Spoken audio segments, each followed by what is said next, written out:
Hi everyone, it's Catherine again, the CEO of CatsCastings.com and everyone's favorite New York City casting director.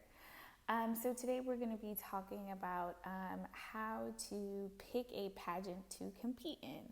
So over the years, as you know, I have competed in numerous pageants and at times picking a beauty pageant to participate in can be a little nerve-wracking. So this is kind of a way to help you out in picking the pageant that works for you so you can compete in it. There are tons of systems that are out there for the record, so it's not like there's only like two. So there is more than the Miss USA and the Miss America circuit. There are actually tons of pageants out there. So the first thing that I always recommend to people is stay local.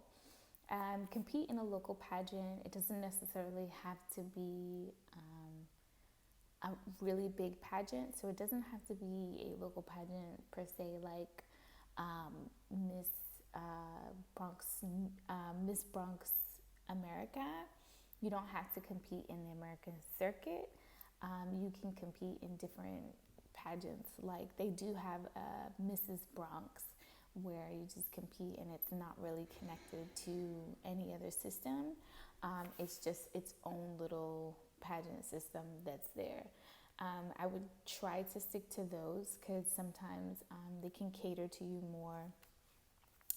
They give you more options on help and how do you move forward, and you don't necessarily have to get a pageant coach. Sometimes they provide free coaching for you, so it's a little, it's a give and take situation. And if you're starting out, I always suggest starting out with the smaller ones instead of jumping right into the fire. All right, the next thing to look at is the name of the pageant. There are tons and tons of names of pageants, and sometimes the pageants are pretty similar to each other. Like there's a Miss America circuit that everybody is familiar with, but there is also a Miss All America circuit or a Miss All American circuit. So it's just, you have to be very, very careful. Not all pageant systems are the same. They do act different in their own ways. So you do have to look that up and, check that out. So pick a pageant system that you feel comfortable with being called that. So if you feel comfortable with being called Miss All American, then that's going to be the title that you have when you make your appearances. So picking it and picking the right pageant name is really important. All right, next is area of competitions. So generally, each pageant has three main areas of competition. That's introduction. It is swimsuit. Sometimes swimsuit does not apply, and that's usually changed to like fashion fun. And there's evening. The bigger pageant systems do have interview, and with interview, those add up to different percentages towards your grade or goal or whatever it is. But those are mainly the three main parts of the competition that they do have, but it just changes depending on the system. Sometimes swimsuit is optional, sometimes they want talent, sometimes they don't want talent. I've seen all types of situations. There was one pageant I competed, and there was a cover girl section. So you had to make a blow up picture of yourself, and whoever it looked the best, I guess, they would would win. I guess it's pretty similar to photogenic, but they did also have a photogenic, so I don't know.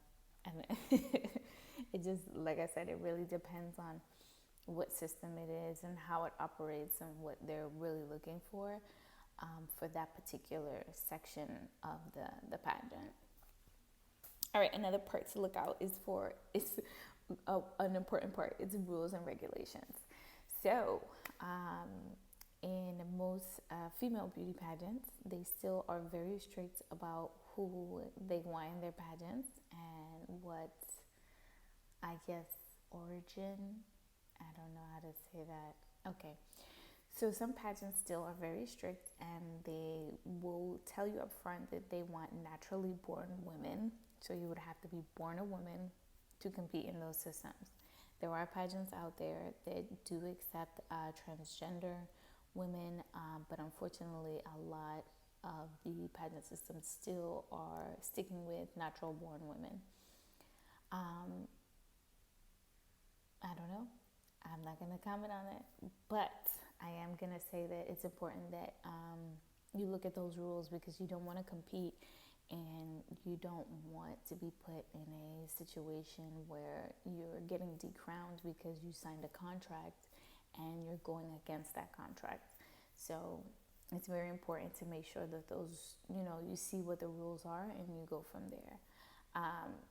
There are some pageants who do not allow women who have children. I believe if you're under the age of 25, they will not let you compete in that particular section. Usually they have other sections, like if you're not an MISS, if you have a child and you're like 25, they will push you to the MS. So you'll still be a miss, but you'll be competing against other women who are a little older or who have children. I think that's kind of important, only because, your mindset is different when you have children. And I think you're a little more, you're looking at life a little differently. So having these blocks where some women are competing here and some women are competing there, I think that is okay. I think that'll be beneficial, especially when you're thinking about picking what pageant you want to be a part of. Also, they do have age blocks. So more recently, more and more pageant systems have been expanding their age ranges on who they want to compete.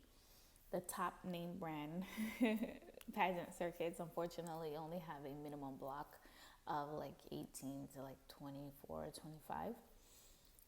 But the other pageant systems, they range anywhere from 6 months old to 99 years of age and plus. So you can be a little baby and compete, and you can be a grandma or a great grandma, as long as you're able-bodied to compete and fulfill whatever duties they ask you to do as your reigning king or queen. Then, yep, they will let you compete, and you'll win, and you'll wear the crown, and you will do your appearances. Yay!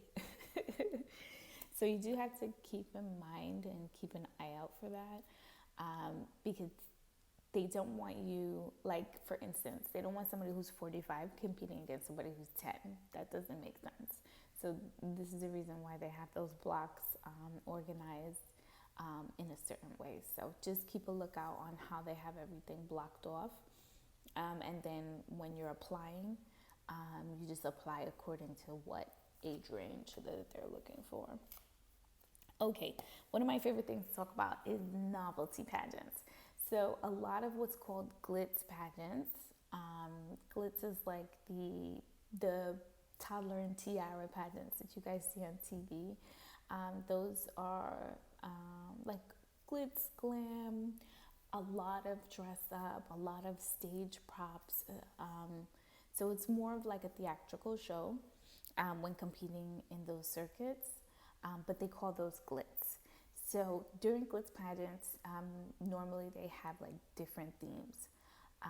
So I think Darling Divas and Darling Dons this year, that's a pageant, a very popular glitz pageant system. Their theme this year is Into the Dollhouse. I believe so. It's Enter the Dollhouse. So Enter the Dollhouse. So doll theme is going to be their whole big thing. So even in introduction, you need to have a doll themed outfit. Your talent needs to have a doll theme outfit. Your evening wear has to have a doll theme outfit. They want to be unison in it across the board. I like competing in those pageants, but sometimes I don't, only because those are the ones that are usually the most expensive. You do get a big return back on those type of pageants, but sometimes the upfront cost is like so much. It's like too much.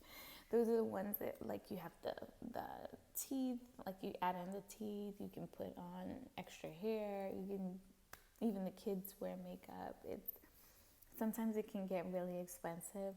And if you're one of the grand supremes, you win like a car or a house, or you get like really big ticket items. But for me, it's a no. But there's nothing wrong with competing in glitz pageants, because there's some kids who bring home the bacon just for competing in those pageants, and it's crazy. All right. You also do have to watch out for drama in the systems. Now, there's a difference between the other contestants being drama-filled and the management, like the directors being drama-filled. In every pageant system, you're always going to have like one or two girls who are going to be catty and nasty. Trust me, I've explained my story before on situations, and it's really sad. I'll go back to that one day and have like a whole pageant confession and explain in detail what happened to me. But it was such a headache and a mess. But I'm not really focusing on that right now. I'm focusing more on the directors and the people who are supposed to be helping the girls out, or moving along the pageant, year after year. Sometimes they could be drama-filled and messy, and you want to be careful from that, because you don't want incidents that happened like with the recent Miss United States and the Miss Black USA. Going through something like that and then not, I guess, managing properly is unfortunate, because it just reflects on how the whole system is. I don't want to go and compete in a pageant who's not going to take care of their queen, who's not going to, hold responsibility for others who have been, handling misconduct and not doing anything about it. Like, that's really messed up. Like, that's unfortunate. You're supposed to, take care of your girls.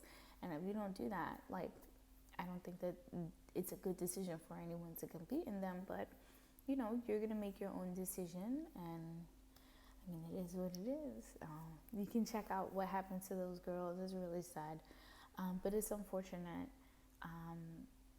how some of the systems treat their girls. So you have to, check out their history, look online, see what other people are saying about the system before you actually, enter and compete. Because to compete, you have to pay an entry fee. And that's another thing, entry fees. So entry fees run anywhere from $25 to about $3,000. So you have to be, really sure that you want to compete in a pageant. Sometimes pageants put you on a payment plan, which is okay. So you have to have like an initial payment, probably like of $100. And then you raise funds through like scholarships and family or friends, they help donate to you, and then you can pay off your entry fee. But that's really a decision. It's up to you if you want to go whatever route that you want to, and you work it out with the head director and how it'll work out. But yeah, sometimes it can get really expensive, and that's also why I tell you to pick a local pageant and a smaller pageant when you're first starting out, because sometimes sponsors are not going to jump at you as quickly because you are a new girl. And sometimes it's easier when once you finally get the hang of it, and they'll be like, oh yeah, you competed in this and you won in this, so yeah, now you're competing in this new system. I think I'll be more likely to give you a couple dollars so you can get finish paying off your entry fee and bring home the bacon and say a little shout out. So keep that in mind. Sorry, I keep looking down. It's just my notes are there, and I want to make sure that I'm getting every little bit I can. Next is um, prizes and duty. So, depending on the system, some systems don't give you, I guess, cash. A lot of them do. So, on average, the amount is like $5,000. It can go anywhere from $5,000 to like $100,000. You can receive in a pageant. Sometimes what they do is, if they're giving you like $2,000, they'll give you $2,000, but they'll give you like a year free of spas, $200 worth of makeup. Like they'll substitute it with like different gifts that you receive that adds up to that $5,000 or more. But it's really up to you whether you want to compete on it and if you think that that prize is suitable for you. So, you have to check that out. Most of the time, they have it on their websites what the prizes are going to be. So you have to look that up and you have to see if the pageant system doesn't have a website. I don't know if I can recommend it to you. That pageant system might be too new for my liking. But yeah, most of them, even the new systems have like pageant sites, and they tell you what their winners will receive. Sometimes they even tell you the duties that the queen has to fulfill, but most of the time they tell you afterwards. But you can see like what the past winners have done. They're probably not going to change it too much from the next year unless they're revamping the whole system. So yeah. And I think that's pretty much it. So, another thing is when I competed in pageants, sometimes I like to do cultural pageants. So, like if I'm here, like I live here in New York, duh, I tell you guys all the time. But sometimes they have like Caribbean-based pageants. So like if your parents were from the Caribbean or you're from the Caribbean, you can compete and represent that island. So most of the time I either represent Puerto Rico or Jamaica, depending on what other girls are there. But most of the time I do represent Puerto Rico when I do compete. And sometimes I like doing those pageants better because I feel more comfortable and not worried about like how they take natural hair or what they do with how they feel about makeup. And you have to look at that too, because you have to see how the winners from before won. Was it a natural look? Was it a glitz look? You have to like keep that in mind. So, make sure that you guys check that out. So thank you guys for listening and watching. I hope this helps you out when you're choosing your pageants to compete in. Yes, it's not all bad competing in pageants. So if you have any questions, make sure you place them down below or send me a quick email at Catherine@capscastings.com. All right, I'll see you guys soon. Bye.